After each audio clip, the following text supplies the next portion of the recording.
Chapter 7 reborn एक नई जिंदगी। Chapter 7 balcony conversation. काशवी और मन्नत। रात का वक्त था। ठंडी हवा धीरे धीरे बालकनी के पर्दे हिला रही थी। काशवी चुपचाप बालकनी में जाकर कुर्सी पर बैठ गई। नीचे शहर की रोशनी चमक रही थी, पर उसकी आंखों में सिर्फ बीते हुए पल घूम रहे थे। कुछ देर बाद मन्नत भी उसके पास आ गई। क्या हुआ? मन्नत ने हल्की आवाज में पूछा। मॉम ने अचानक दिल्ली क्यों बुलाया है? काशवी ने गहरी सांस ली। पता नहीं मॉम क्या करना चाहती हैं, समझ नहीं आ रहा। शायद वहां जाकर हाई पता चलेगा। वो सामने अंधेरे में देखते हुए खोई रही। लगता है वही सब यादें फिर से वापस आ रही हैं। मन्नत ने तुरंत उसका हाथ पकड़ ली। नहीं काशवी, ये फ्लैट नहीं, पुरानी यादें यहीं खत्म होती हैं। उसकी आंखों में कॉन्फिडेंस चमक रहा था। ये फ्लैट तुम्हारे साथ नई यादें बनेंगी। जो पहले हुआ था वो वापस नहीं आएगा। और अगर किसी ने कोशिश भी की ना, मन्नत ने हल्की सी मुस्कान के साथ कहा, तो उससे मन्नत का रुद्र रूप देखने को मिलेगा। काशवी हंस पड़ी। उसका बोझ थोड़ा हल्का हो गया। पता है मन्नत, तुम बिल्कुल मॉम की कॉपी हो, किसी की संच हाई नहीं। फिर मजाक में बोली, और मैं बिल्कुल डैड पर गई हूँ। शांत, चुपचाप। दोनों एक साथ हंसने लगती हैं। कुछ पल बाद बिना कुछ कहे दोनों रूम की तरफ बढ़ जाती हैं। रात के सन्नाटे में सिर्फ एक बात साफ थी, चाहे कल जो भी हो, वो दोनों एक दूसरे के साथ हैं। सुबह से एयरपोर्ट तक। दूसरे दिन सुबह घर में अजीब सी हलचल थी। सब रेडी हो चुके थे, पर हवा में एक इमोशनल सी खामोशी थी। मन्नत आज ब्लैक जीन्स और वाइट कुर्ती में थी। सिल्वर ज्वेलरी हल्की सी चमक रही थी, पैरों में जूती बिल्कुल पटाखा लग रही थी। आंखों में सिर्फ काजल, चेहरे पर कोई हैवी मेकअप नहीं, बस पिंक लिपस्टिक उसकी सिंप्लिसिटी को और खूबसूरत बना रही थी। काशवी आज साड़ी में थी, शांत, ग्रेसफुल। एक हाथ में कैडा, दूसरे में वॉच, और गले में एक सिंपल सी चेन। उसकी आंखों में समझदारी और दिल में हजार सवाल थे। कविश हमेशा की तरह फुल एनर्जी में था। रेड टी शर्ट और जीन्स, रेडी फॉर मस्ती। सब मिलकर तीनों एयरपोर्ट के लिए निकल जाते हैं। घर के बाहर अंजलि जी खुद को संभालते हुए भी इमोशनल हो गई। उन्होंने काशवी का माथा चूमा। भगवान करे सब ठीक हो जाए और मेरी बहू भी जल्दी वापस आ जाए। काशवी ने उनका हाथ जोर से पकड़ ली। सब ठीक होगा मॉम। एयरपोर्ट पर कारण जी और कबीर छोड़ने आए थे। माहौल थोड़ा भारी था, पर कविश ने अपनी मस्ती से सब हल्का कर दिया। वो कबीर के पास जाकर बोला, नानू, मैं आपको मिस करूंगा। कबीर हंसकर बोले, मैं भी, मेरे हीरो। कविश आंख मारकर बोला, आपको भी। और सब हंस पड़े। काशवी ने पहले कबीर को, फिर कारण जी को टाइट हग किया। बाय, और हाँ, जल्दी आना डैड। उसकी आवाज थोड़ी भर्रा गई। मैं चाहती हूँ हम सब फिर से एक साथ हो जाएं। कारण जी ने उसके सर पर हाथ रखा। बहुत जल्दी। बोर्डिंग अनाउंसमेंट के साथ हाई जिंदगी का एक और मोड़ शुरू हो गया। उम्मीद, दर्द और नए सफर के साथ। सीन, फ्लाइट के अंदर। फ्लाइट टेक ऑफ कर चुकी थी। क्लाउड्स के ऊपर आते हाई दुनिया छोटी सी लगने लगी। कविश विंडो सीट पर था, आंखें चमक रही थी। देखो देखो, बदल कॉटन जैसे लग रहे हैं। मन्नत हंसकर बोली, सीट बेल्ट बंधो, पायलट बनना बाद में। काशवी थोड़ी शांत थी। उसकी अंगुलियों में अपने कैडर से हल्की सी आवाज आ रही थी। मन्नत ने उसकी तरफ देखा और धीरे से पूछा, ओवरथिंकिंग? काशवी ने हल्का सा स्माइल किया। बस दिल्ली से डर नहीं लगता, यादों से लगता है। मन्नत ने उसका हाथ पकड़ ली। इस बार यादें तुम्हें नहीं चलाएंगी, तुम यादों को चलाओगी। काशवी ने पहली बार दिल से स्माइल की। कविश पीछे से बोला, गाइस, दिल्ली में गोलगप मैं खिलौंगा। मन्नत बोली, पहले लैंड टू होने द बिजनेसमैन। तीनों हंस पड़े। फ्लाइट के कैबिन में थोड़ी देर के लिए सब नॉर्मल लगने लगा। Scene, Delhi landing. Ladies and gentleman, welcome to Delhi. Announcement के साथ हाई काशवी की सांस थोड़ी तेज हो गई। फ्लाइट रनवे पर टच हुई। मन्नत ने खिड़की से शहर देखा। भीड़, रोशनी, शोर। सेम दिल्ली, पर हम बदल चुके हैं, उसने कहा। एयरपोर्ट से बाहर निकलते हाई गर्म हवा का झोंका आया। कविश ने नाक सिकोड़ी। यहाँ एसी ज़्यादा होने चाहिए। काशवी ने फ़ोन ऑन किया, मॉम का मिस्ड कॉल। उसकी आंखों में सवाल पर आवाज़ में हिम्मत। चलो, जो होगा, देखा जाएगा। गेट से बाहर निकलते हाई एक कालिका दूर के पास खड़ी थी। ड्राइवर ने नाम लिया, AIIMS, Kashvi, Delhi delta garden और देसाई मैंशन। का धीरे धीरे काशवी के घर के सामने आकर रुकी। बड़ी सी बिल्डिंग, सिक्योरिटी गेट, गार्ड्स, सब कुछ बिल्कुल परफेक्ट, पर काशवी ने तुरंत ड्राइवर को माना कर दिया। यही नहीं, मन्नत ने हैरान होके देखा, पर घर यही है ना? काशवी ने धीरे से कहा। मॉम को तुम्हारे बारे में पता नहीं है, और मैं नहीं चाहती कि उन्हें अभी कुछ भी पता चले। इसलिए काशवी ने पहले हाई प्लानिंग कर रखी थी। उन्होंने सीधा का डेल्टा गार्डन की तरफ मोड़ दी, वही जगह जहां काशवी का खुद का फ्लैट था। डेल्टा गार्डन के गेट पर पैंक्ट हाइकविश खिड़की से बाहर झांक कर बोला, ये तो होटल जैसा लग रहा है। लिफ्ट उन्हें 20th फ्लोर तक ले गई। जैसे हाई डोर्स खुले, शहर पूरी शान के साथ सामने था। दिल्ली नीचे चमक रही थी। फ्लैट सिंपल था, पर क्लासी। बालकनी से सीधा सामने एक और बड़ी प्रॉपर्टी दिखती थी। मन्नत ने उंगली से इशारा किया। वो सामने क्या है? काशवी ने थोड़ा रुक कर कहा, देसाई मैंशन। मन्नत ने नाम दोहराया। मैंशन मतलब स्टोरी शुरू होने वाली है। काशवी हल्की सी मुस्कान के साथ बोली, यही तुम दिल्ली में रहोगी, सेफ भी और मॉम की नज़र से दूर भी। मन्नत ने बालकनी की रेलिंग पर हाथ रखा। तुम्हें लगता है सच ज़्यादा दिन छुपा रह पाएगा? काशवी ने सामने देसाई मैंशन को देखा। दिल्ली में कोई भी राज ज़्यादा दिन नहीं टिकता। नीचे शहर अपनी हाई राफ्टर में चल रहा था, और ऊपर 20th फ्लोर पर एक नया राज बस चका था, जो बहुत जल्द देसाई मैंशन तक पहुंचने वाला था। मन्नत को घर समझाकर, काम वाली अपॉइंट करके काशवी धीरे से सामने वाले मैंशन की तरफ बढ़ गई। डिस्टेंस ज़्यादा नहीं था, पर दिल का बोझ हर कदम के साथ भारी होता जा रहा था। देसाई मैंशन का गेट खुलते हाइकविश सबसे पहले अंदर भागा। नानी, नानी, उसकी आवाज़ पूरे घर में गूंज उठी। ड्राइंग रूम में सामने हाई कृतिका जी बैठी थी। आंखों पर चश्मा, बाल सीधे, हॉन्टन पर nude lipstick, plain cotton sari, black sleeveless blouse, simple पर डिग्निफाइड। हाथ में एक फाइल थी, जैसे किसी पेंटिंग को गौर से देख रही हो। जैसे हाई कविश की आवाज़ उनके कानों तक पहुंची, उनका चेहरा खिल उठा। वो तुरंत उठ खड़ी हुई और कविश को सीने से लगा लिया। अरे मेरा बच्चा आ गया। फिर उनकी नज़र काशवी पर पड़ी। एक पल के लिए उनकी आंखों में खुशी चमकी, पर दूसरे हाई पल वो समझ गई। काशवी की आंखों में सवाल बहुत सालों से जमा थे। कृतिका जी ने कुछ नहीं पूछा, बस इतना कहा, तुम दोनों पहले फ्रेश हो जाओ, फिर बात करते हैं। फिर थोड़ा रुक कर बोली, ऊपर आदित्य भी है, और कविश तुम्हारे लिए कुछ सरप्राइज लाया है। ये सुनते हाई कविश खुशी से उछालता हुआ अपने रूम की तरफ भाग गया। काशवी भी बिना कुछ कहे अपने रूम में चली गई। ड्राइंग रूम फिर से शांत हो गया। कृतिका जी वापस अपनी कुर्सी पर बैठ गई। फाइल पर नज़र डालते हुए, जैसे खुद से बात कर रही हो, वो धीरे से बोली, जानती हूँ थोड़ा हर्ट होगा, पर जिंदगी में किसका साथ हो जाए ये कोई तय नहीं कर सकता।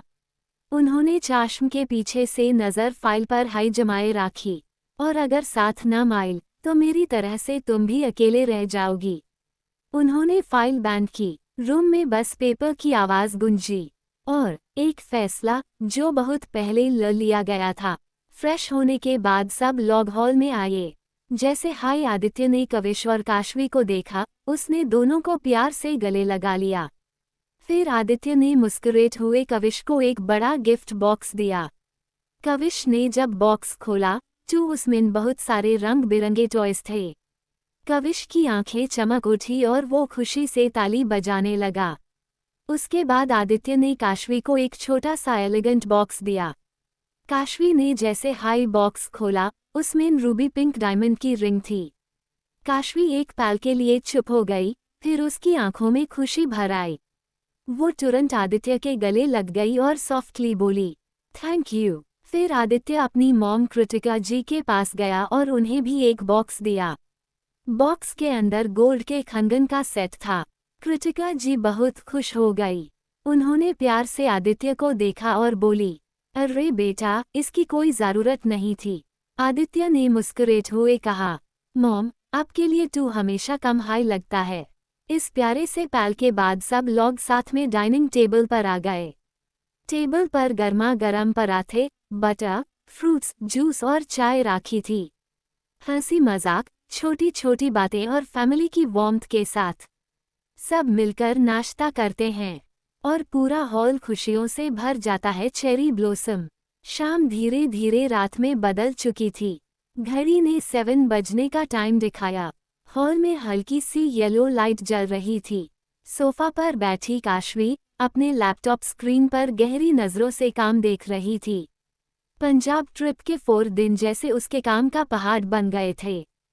फाइल्स एक के बाद एक खुल रही थी, रिपोर्ट्स, मेल्स, नंबर्स, सब कुछ पेंडिंग।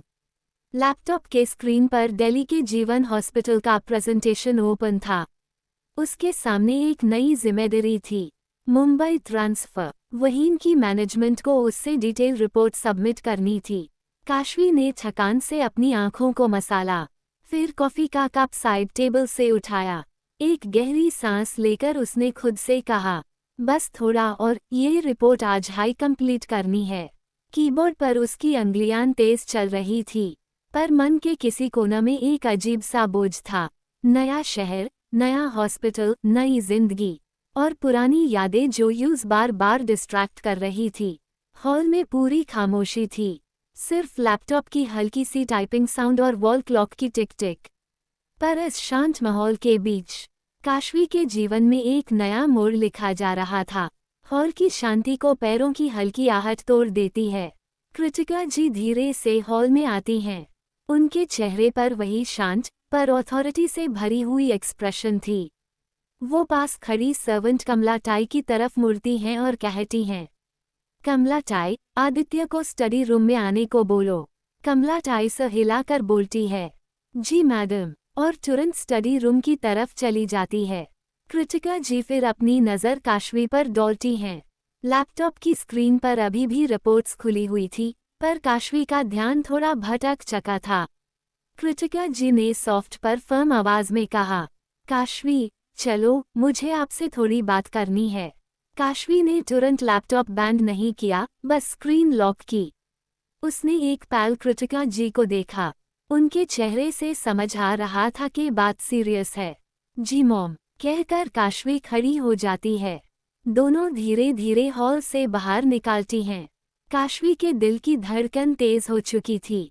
यूज अंदाजा नहीं था कि बात किस बारे में होगी। स्टडी रूम में शांत सी रोशनी थी। बुकशेल्फ से घिरा हुआ कमरा, बीच में सोफा और सामने एक सिंगल चेयर। थोड़ी हाई देर में आदित्य अंदर आता है।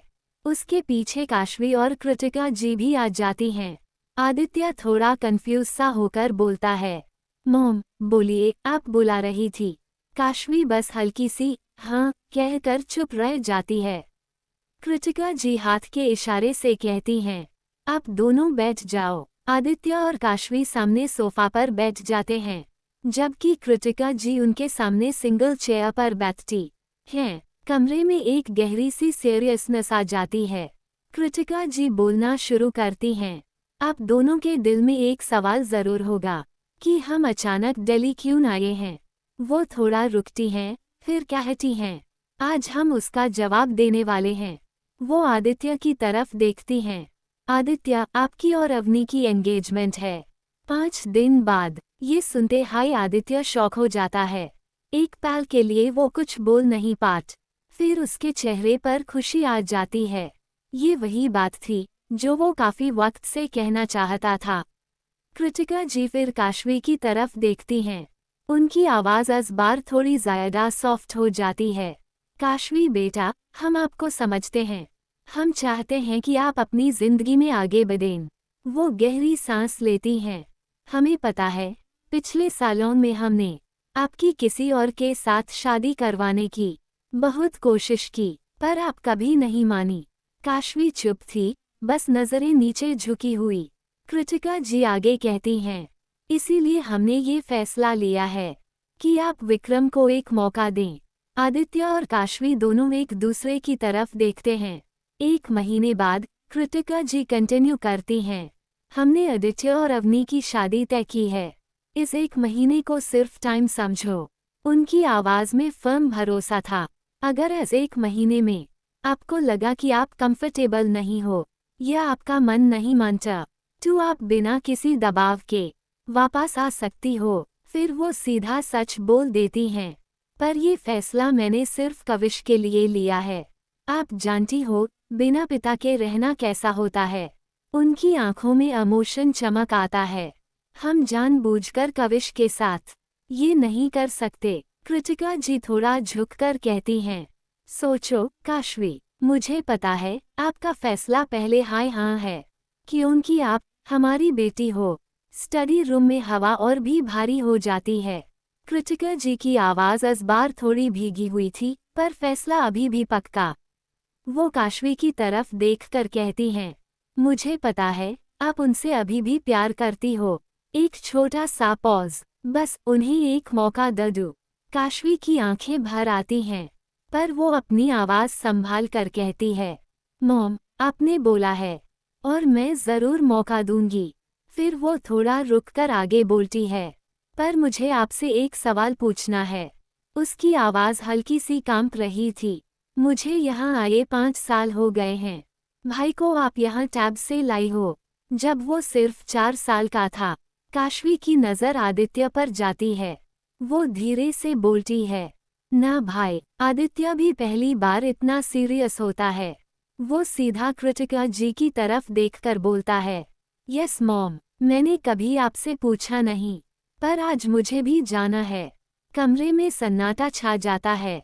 कृतिका जी दोनों को देखती हैं, फिर बिना किसी घूम फिराव के सीधा जवाब देती हैं, मुझे नहीं पता वो कौन है। ये शब्द जैसे हवा में जम जाते हैं। वो फिर कविश की तरफ मुड़ती हैं, उसके सर पर प्यार से हाथ रख कर कहती हैं, बस इतना पता है कि उसकी आंखें ग्रीन थी। फिर वो काशवी की आंखों में देखकर कहती हैं, इसीलिए तुम्हारी आंखें भी ग्रीन हैं। ये कहकर कृतिका जी कमरे से बाहर चली जाती हैं। पीछे रह जाते हैं काशवी और आदित्य, सवाल, सच और खामोशी के बीच। और उन दोनों के दिल में सिर्फ एक हाई बात गूंज रही थी, क्या वाकई सच इतना हाई अधूरा होता है। अमावस्या। दूसरी तरफ डेल्टा गार्डन, 20th फ्लोर। वो सीधा हॉल में आती है और एक पल के लिए बस रुक जाती है। उसकी नज़र पूरे अपार्टमेंट पर घूम लगती है। ये एक 4 BHK अपार्टमेंट था, बहुत हाई, सुंदर, क्लासी और एलिगेंट। हर चीज़ में एक रिच, डिसिप्लिन्ड लुक था। वॉल्स पर सॉफ्ट शेड्स, फ्लोर पर शाइनिंग मार्बल और सीलिंग लाइट्स की हल्की रोशनी पूरे घर को वार्म बना रही थी। मन्नत धीरे धीरे आगे बढ़ती है, सोफा को टच करती है, सेंटर टेबल पर राखी फ्रेश फ्लावर्स को देखती है। लग रहा था जैसे हर चीज बहुत सोच समझ कर राखी गई हो। फिर उसकी नज़र बालकनी पर पड़ती है। वो वहां जाकर खड़ी हो जाती है। बालकनी बहुत खूबसूरती से डेकोरेटेड थी। वुडन फ्लोरिंग, प्लांट्स की ग्रीन लाइन, फेरी लाइट्स जो शाम की हवा में हल्की सी चमक रही थी। दूर शहर की लाइट्स 20th फ्लोर से किसी पेंटिंग की तरह लग रही थी। मन्नत ने एक गहरी सांस ली। उसके चेहरे पर हल्की सी मुस्कान आई, पर आंखों के कोना में कुछ अनकहे सवाल भी थे। ये घर सुंदर था, बहुत सुंदर। संध्याकाल के समय शहर बालकनी में खड़ी मन्नत ने धीरे से अपना फोन उठाया। स्क्रीन पर एक नाम फ्लैश हुआ, Kamya, personal assistant. Call connect होते हाई मन्नत ने काम पर फर्म आवाज में कहा, काम्या, मुझे कल दिल्ली ब्रांच विजिट करनी है। मुझे खुद देखना है कि दिल्ली का ब्रांच कैसे चल रहा है। दूसरी तरफ से सिर्फ यस मैम की आवाज आई। मन्नत ने बिना किसी और बात के कॉल कट कर दिया। वो फिर बालकनी रेलिंग के पास आकर खड़ी हो गई। नीचे नजर डॉल्ट हाई जिंदगी चलती हुई दिख रही थी। बच्चे खेल रहे थे, उनकी हंसी हवा में घुल रही थी। थोड़ी दूर बुजुर्ग लोग आराम से वॉक कर रहे थे, आपस में बातें करते हुए। शहर की आवाज़ें ऊपर तक आ रही थी। जिंदगी की एक सिंपल सी, सच्ची तस्वीर। मन्नत ने फिर से अपना फ़ोन उठाया। कुछ टैप्स के बाद उसने ऑनलाइन चाइनीज़ फूड ऑर्डर कर दिया। ऑर्डर कंफर्म होते ही उसने फ़ोन साइड टेबल पर रख दिया और बालकनी से बाहर का नज़ारा खामोशी से देखने लगी। 30 मिनट बाद अपार्टमेंट की खामोशी को डोरबेल की आवाज़ तोड़ देती है। मन्नत बालकनी से मड़कर दरवाज की तरफ जाती है। दूर खोज हाई सामने डिलीवरी बॉय खड़ा था। फूड डिलीवरी मम। वो पैकेट आगे बढ़ा देता है। मन्नत पैकेट लेती है, एक शॉर्ट थैंक यू बोलकर दूर बैंड कर देती है। वो सीधा किचन में जाती है। कैबिनेट से प्लेट, बोल और स्पून निकालकर वापिस हॉल में आ जाती है। डाइनिंग टेबल पर बैठकर वो धीरे से फूड पैकेट ओपन करती है, पर जैसे हाई पैकेट खुलता है उसके चेहरे पर एक सरप्राइज आ जाता है। ये चाइनीज फूड नहीं था। पैकेट के अंदर क्रीमी पास्ता और गार्लिक ब्रेड था, बिल्कुल इटालियन क्यूजीन। मन्नत कुछ सेकंड्स तक बस खाने को देखती रहती है, फिर हल्की सी मुस्कान के साथ वो खुद से बोलती है, लगता है आज प्लान्स भी कंफ्यूज हो गए हैं। गार्लिक ब्रेड की खुशबू पूरे रूम में फैल जाती है और मन्नत इस प्लेट को सामने रखकर सोच में डूबी हुई बैठ जाती है, जैसे जिंदगी भी उसके सामने गलत ऑर्डर के साथ आ गई हो। स्पगेटी। मन्नत ने फोन उठाया। स्क्रीन पर कंप्लेंट ऑप्शन ओपन हो चुका था, बस सबमिट करने हाई वाली थी कि अचानक डोरबेल फिर से बज उठी। वो हल्की सी इरिटेशन के साथ उठती है और दरवाज की तरफ जाती है। जैसे हाई दूर खुलता है, सामने एक हैंडसम लड़का खड़ा होता है। उसकी आंखें एक पल के लिए मन्नत पर टिक जाती हैं। मन्नत भी यूज देख लेती है, पर तुरंत अपना ध्यान हटाकर नॉर्मल टोन में बोलती है, यस बोलिए, आप कौन? लड़का थोड़ा सा ऑकवर्ड स्माइल के साथ कहता है, मैं आपके बाजू में रहता हूँ। एक्चुअली मेरा फूड पैकेज गलती से आपके पास चला गया है और आपका मेरे पास। मन्नत उसके हाथ में पकड़े पार्सल को देखती है, एक सेकंड सोचकर बोलती है, ओके। वो तुरंत अंदर जाती है, टेबल से पास्ता और गार्लिक ब्रेड का पैकेट उठाती है और वापस आकर उसके हाथ में दे देती है। ये आपका पार्सल, वो सीधी सी आवाज में कहती है। सामने वाला लड़का भी अपना पार्सल आगे बढ़ाते हुए बोलता है, थैंक यू, फिर कैजुअल सा कमेंट कर देता है, वेज चाइनीज ज़्यादा अच्छा नहीं होता। ये कहकर वो जाने लगता है। मन्नत एक पल के लिए यूज देखती है, फिर तुरंत जवाब देती है, मैदा भी अच्छा नहीं होता। तू आपने इटालियन फूड क्यों मंगाया? वो भी मैदा से हाई बैंटर है। ये बोलकर मन्नत दरवाज़ा बैंड कर देती है। दरवाज़ के बैंड होते हाई उसके चेहरे पर हल्की सी मुस्कान आ जाती है, जैसे जिंदगी ने बिना वार्निंग एक नया कैरेक्टर इंट्रोड्यूस कर दिया हो। दरवाज़ा बैंड होते हाई इस लड़के के चेहरे पर एक हल्की सी सिंपल स्माइल आ जाती है, ना ज़्यादा गहरी ना ज़्यादा खुली, बस एक पहचान जैसी मुस्कान। वो धीरे से खुद से बोलता है, फेस जाना पहचाना सा लग रहा है। फिर बिना ज़्यादा सोचे वो अपने घर के अंदर चला जाता है। लिविंग एरिया में आकर वो अपना फूड पैकेज ओपन करता है। गार्लिक ब्रेड की खुशबू फैल जाती है। एक बाइट लेता है और कैजुअली बोलता है, वेज वो लड़की गलत नहीं बोली थी, ये भी टू मैदा हाई होता है। वो थोड़ा रुकता है, उसके दिमाग में अचानक एक ख्याल आता है, इसका फेस भाभी से कितना मिलता है। वो धीरे से कहता है, पर इसकी आइज एक सेकंड के लिए रुककर ये भूली हुई सी नहीं लगती। वो तुरंत अपना ध्यान जाटक देता है, प्लेट उठाकर सोफा पर बैठ जाता है और बिना किसी और सोच के इटालियन फूड एंजॉय करने लगता है। और हाँ, अब तक आप समझ ही गए होंगे ये लड़का कौन है। अगर नहीं तो सुन लीजिए, ये अंगात है, विक्रम का दोस्त, जिसकी फैमिली का एक स्ट्रॉन्ग लॉयर फर्म है। अंगात भी इसी बिल्डिंग में रहता है। कल हाई यहाँ शिफ्ट हुआ है और यहाँ आने का रीज़न वो सिर्फ एक नॉर्मल विजिट नहीं है। कुछ काम है। काम क्या है? ये टू कहानी के साथ साथ खुद हाई सामने आएगा। हंसिया चांद। ऐसे ही पूरा दिन गुजर जाता है। रात अपनी खामोशी के साथ ढल जाती है और अगली सुबह एक नई हलचल के साथ शुरू होती है। सुबह सुबह काशवी कविश को छोड़कर सीधा डेल्टा गार्डन वाले अपार्टमेंट की तरफ निकल जाती है। कार से उतरकर वो बिल्डिंग के अंदर आती है। लॉबी शांत थी। काशवी लिफ्ट के पास जाकर 20th फ्लोर का बटन प्रेस करती है। लिफ्ट धीरे धीरे ऊपर बढ़ने लगती है। उसके हाथ में फाइल्स थी और दिमाग में कल रात की बातें घूम रही थी। डिंग। लिफ्ट 20th फ्लोर पर रुकती है। दरवाजे धीरे से खुलते हैं और जैसे हाई काशवी सामने देखती है, उसकी नज़र किसी पर जाकर टिक जाती है। एक पल के लिए टाइम जैसे रुक सा जाता है।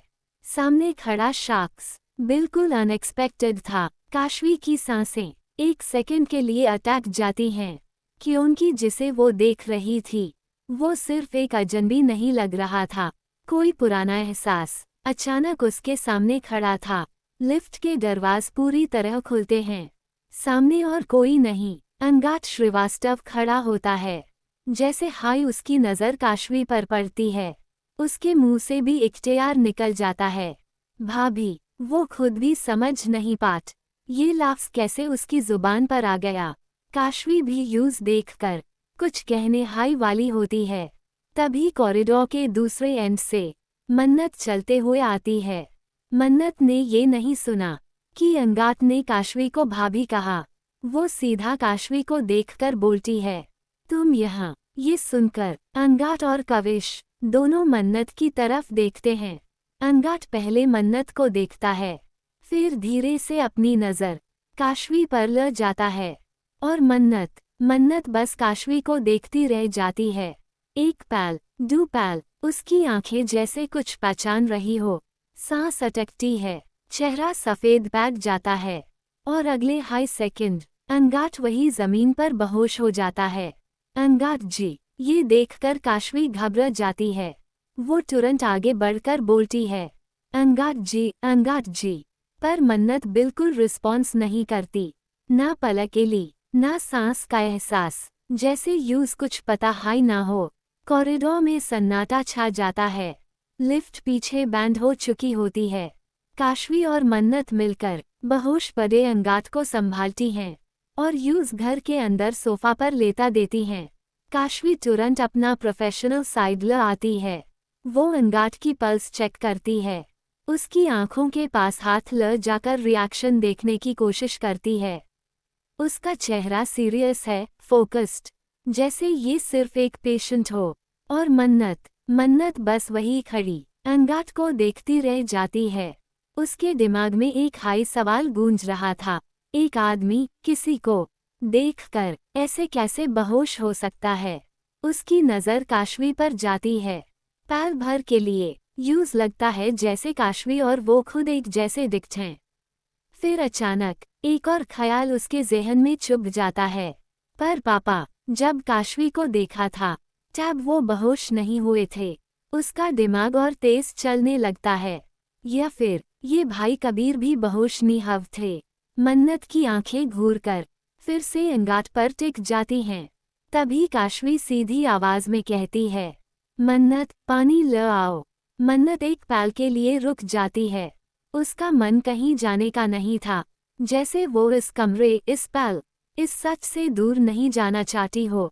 पर फिर बिना कुछ कहे वो धीरे से किचन की तरफ जाती है और पानी ल आती है।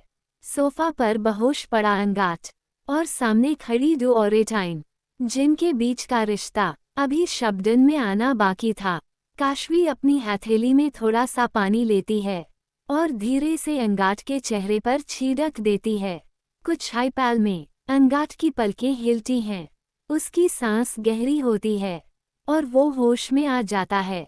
वो उठकर बैठता नहीं, बस सोफा पर लेटे लेटे फिर से दोनों को देखने लगता है। पहले काशवी, फिर मन्नत। उसके चेहरे पर अब भी कंफ्यूजन था। धीमी सी आवाज में वो बोलता है, भाभी ये दोनों आप जैसी हाई दिखती हैं। काशवी तुरंत बिना किसी हेजिटेशन के कहती है, अंगात जी, ये मेरी बहन है, हम ट्विन्स हैं। फिर थोड़ा सा झुककर फर्म टोन में ऐड करती है, और ये बात आप किसी को नहीं बताएंगे। अंगात धीरे से हाँ में सर हिला देता है, पर जैसे हाई उसकी नज़र मन्नत पर पड़ती है, वो थोड़ा रुक जाता है। मन्नत के चेहरे पर साफ साफ गुस्सा था, तेज, चुपचाप, सीधा उसकी तरफ। अंगाट के दिमाग में सवाल उठता है, ये मुझे ऐसे गस में क्यों देख रही है? पर वो कुछ समझ नहीं पाता। वो खुद को संभालता है, खड़ा होता है और कहता है, मैं ये बात किसी को नहीं बताऊंगा, और मुझे थोड़ा काम है, मुझे निकलना होगा। फिर वो काशवी की तरफ देखता है, हल्की सी मुस्कान के साथ बोलता है, आपसे मिलकर अच्छा लगा भाभी, और बिना मन्नत की तरफ देखे वहां से चला जाता है। कमरे में रह जाती हैं सिर्फ काशवी और मन्नत, एक सच के साथ जो अब चुप रहने वाला नहीं था। अंगाट के जाते हाय मन्नत का गुस्सा फूट पड़ता है।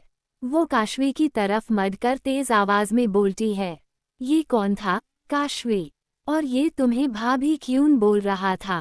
काशवी एक पल रुककर मन्नत के पास आती है और यूज शांत करने की कोशिश करती है। नरम पर पक्की आवाज में बोलती है, मन्नत, तुम यूज गलत समझ रही हो, वो अच्छा इंसान है, उसने मुझे बहुत सपोर्ट किया था। मन्नत और भी ज्यादा चिढ़ जाती है, तो फिर इस आदमी को समझाया क्यों नहीं?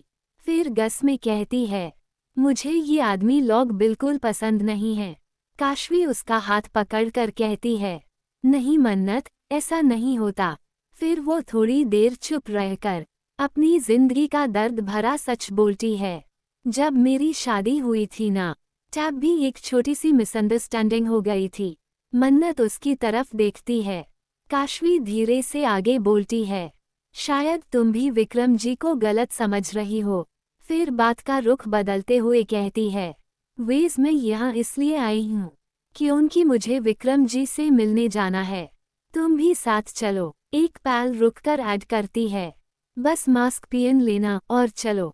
ये सुनते हाय मन्नत का गुस्सा और बढ़ जाता है, पर इस गस के बीच एक तेज सी जिज्ञासा भी जग उठती है। विक्रम कौन है? वही जिन्होंने मेरी बहन की जिंदगी 5 साल पहले बदल दी थी। गस के बावजूद मन्नत का दिल मानता नहीं। यूज भी देखना था कि आखिर विक्रम है कौन।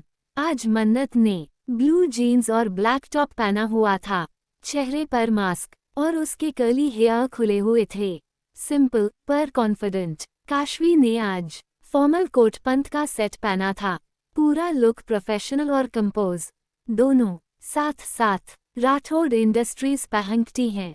बिल्डिंग के अंदर आते हाई कॉर्पोरेट साइलेंस और सॉफ्ट म्यूजिक महसूस होता है। रिसेप्शन डेस्क पर एक यंग लड़की बैठी होती है। वो पोलाइट स्माइल के साथ बोलती है, यस मैम, आप किससे मिलना चाहती हैं? काशवी सीधे और शांत अंदाज में कहती है, मुझे विक्रम राठौड़ से मिलना है। रिसेप्शनिस्ट काशवी को थोड़ी देर तक देखते हुए पूछती है, मैम, आपका कोई अपॉइंटमेंट है? काशवी बिना हिचकिचाए जवाब देती है, नहीं, पर आप उन्हें बता दीजिए कि काशवी देसाई आई है। रिसेप्शनिस्ट अब और ज्यादा अटेंटिव हो जाती है।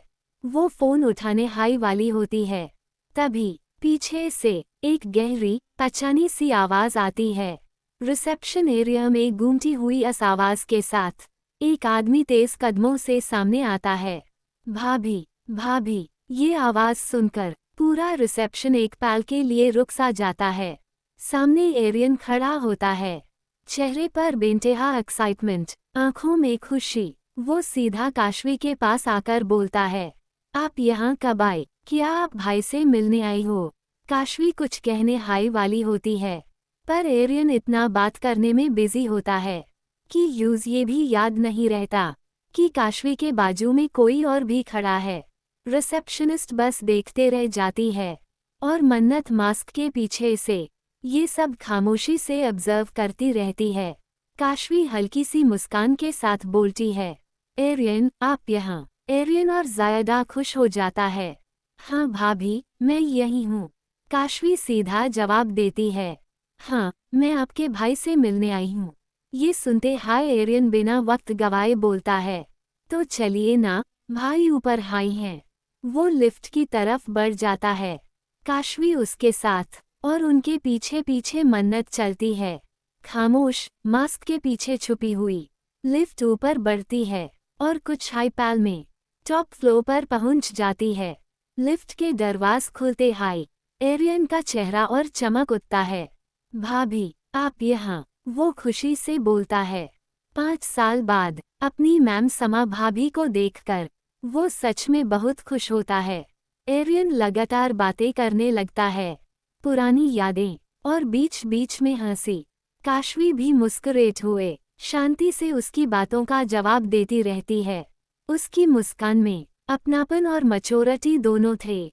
पर ये सब देखकर मन्नत का मन उबने लगता है।